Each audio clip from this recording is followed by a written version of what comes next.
Recording বাবারে। ওকে, দেখো preposition আমরা তাহলে এই street hawker deals dash various things by walking dash street to street.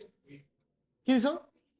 With দিছো, ডিলস উইথ হবে না। দেখো ডিল উইথ, ডিল এর পরে দুইটা প্রিপোজিশন হয়, একটা হলো ডিল উইথ হয় আর একটা হলো ডিল ইন হয়। ডিল ইন হলো ব্যবসা করা। হি ডিলস ইন রাইস, সে চালের ব্যবসা করে। হি ডিল উইথ মানে হ্যান্ডেল করা। I can deal with the situation, আমি সিচুয়েশনটা ভালোভাবে হ্যান্ডেল করতে পারি। সো ডিল ইন মানে কি? ব্যবসা মানে, ঠিক আছে রে। আচ্ছা, তার মানে হচ্ছে ডিল উইথ, ডিল উইথ মানে নিয়ন্ত্রণ হতে পারে, পরিচালনা, নিয়ন্ত্রণ ইত্যাদি হতে পারে, ভালো কোনো বাংলা থাকতে পারে। So deal with,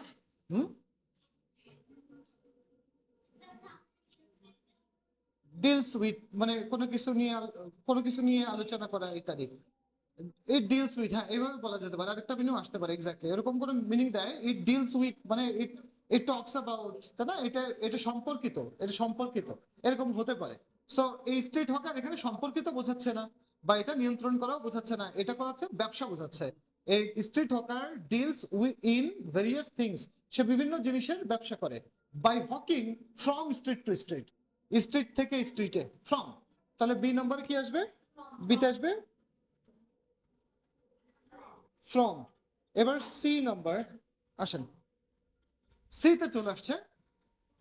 sometimes he carries his goods, goods মানে জিনিসপত্র, in hand and sometimes in a small handicraft, usually, oh sorry, he carries materials dash head.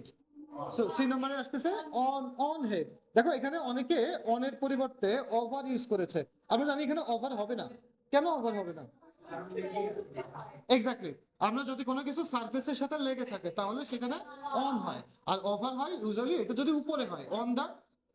Over কিন্তু ডিরেক্টলি উপরে, যদি ডিরেক্টলি উপরে হয়। অ্যাবোভ উপরে, কিন্তু নট ডিরেক্টলি উপরে, একটু আলাদা। যদি আমরা এরকম ধরি যে হাতের থেকে উপরে আছে, বাট এটা পড়লে কিন্তু হাতের উপর পড়বে না। সো যেটা আমরা এটা দুইটা ফ্রেজ দিয়ে শিখাইছিলাম, একটা হলো ডিরেক্টলি ওভার, এটা মনে রাখবা, সরাসরি যেটা উপরে সেটা directly over, are not directly over সেটা হচ্ছে অ্যাবোভ। নট ডিরেক্টলি ওভার সেটা অ্যাবোভ। হ্যাঁ আমার এখানে হতে পারে ওভার মাই হেড। হ্যাঁ আচ্ছা গেল। Next, sometimes he carries his goods dash dash dash, usually he buys his goods, সে তার পণ্যগুলো কেনে। দেখ কি অবস্থা, গুড়ার ডিমের কপালে আগায় না। হি বাইস হিজ গুডস ড্যাশ চিপার রেট, সে চিপার রেটে কেনে, অল্প টাকায় কেনে। এটার ইংরেজি কি হতে পারে?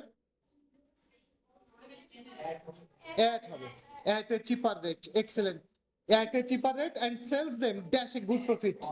না, অন না, না ইনও না, with a good profit, excellent, with a good profit. তোমরা এটা একটা মুখস্থ করে রাখতে পারো।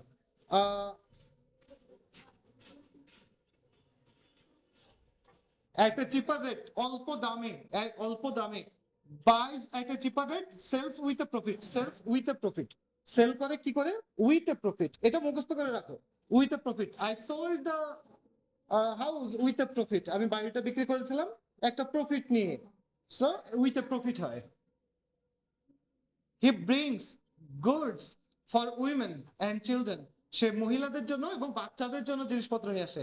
হি sells them that's a fixed price, in a fixed না, এট এ ফিক্সড প্রাইস। প্রাইসের ক্ষেত্রে আমরা এট ইউজ করতে পারি, একদম ফিক্সড প্রাইসে, ঠিক আছে, এট এ ফিক্সড প্রাইসে।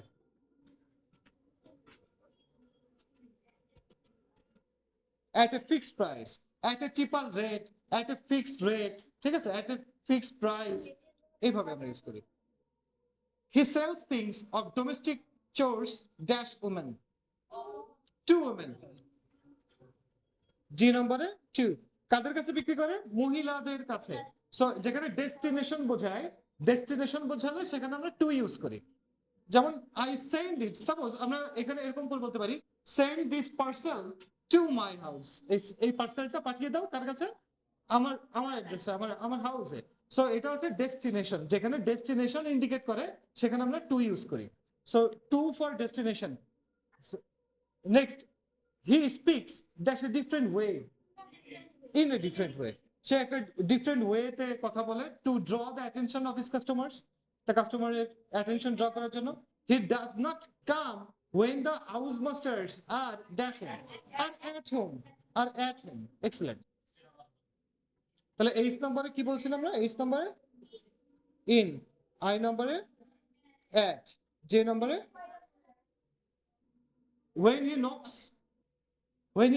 he knocks when women are free dash their houses. Free from মানে মুক্ত, free from মানে হচ্ছে মুক্ত। তোমরা এইটাও অ্যাপ্রোপ্রিয়েট প্রিপোজিশন, মুক্ত, free from।